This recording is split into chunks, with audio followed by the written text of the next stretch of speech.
Another weird week. Taco Doomsday Edition. While Iran continues to strangle the global fuel supply, the president's plan seems to mostly be playing Secret Santa and announcing fake negotiations so all his pals can insider trade. They're calling the war exquisite, essentially over, and not as dumb as it looks, while we abandon our Middle East bases and the president sends thousands more troops to the region. To be fair, when they told him there'd be paratroopers, he probably thought that just meant 2 troopers. He offered a 15-point peace plan, and Iran responded with a 5-point counteroffer, although they may have just raised the middle one. Republicans say they're unprepared. Former generals say they have no strategy. We're finding out about massive mistakes, like bombing a drug camp that turned out to just be a dairy farm, which now has to sell beef. And in a clear sign of confidence, the Pentagon's still punishing folks who report what they say and do, because they're doing more to help Russia and Iran fund their war than they are to help Americans afford their groceries. Like the president going down the stairs, the economy's slowing in some disturbing ways. Gas is spiking, recession's looming, and his chief financial guy said on TV the consumer is the least of their worries. It was a week when Robert Mueller died and criminals everywhere celebrated. The president saw the chaos at the airports and thought, what if we sent people who were less qualified, higher paid, and have daddy issues?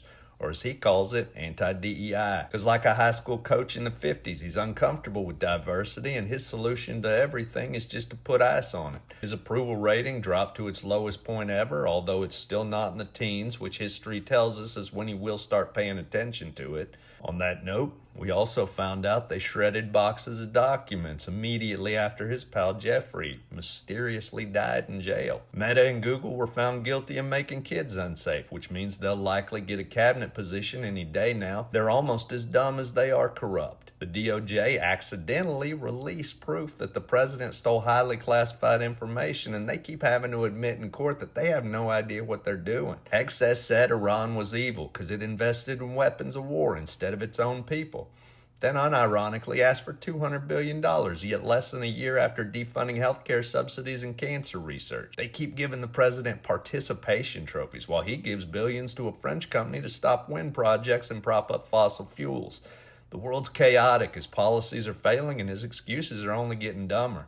So his priority? To make it harder for you to vote. They have Congress, the Supreme Court, and the executive branch, but they're realizing they no longer have the people. They're afraid to mention No King's Day, and we're forcing them to fund TSA. California even voted to rename Cesar Chavez Day, proving it's never too late to hold predators accountable.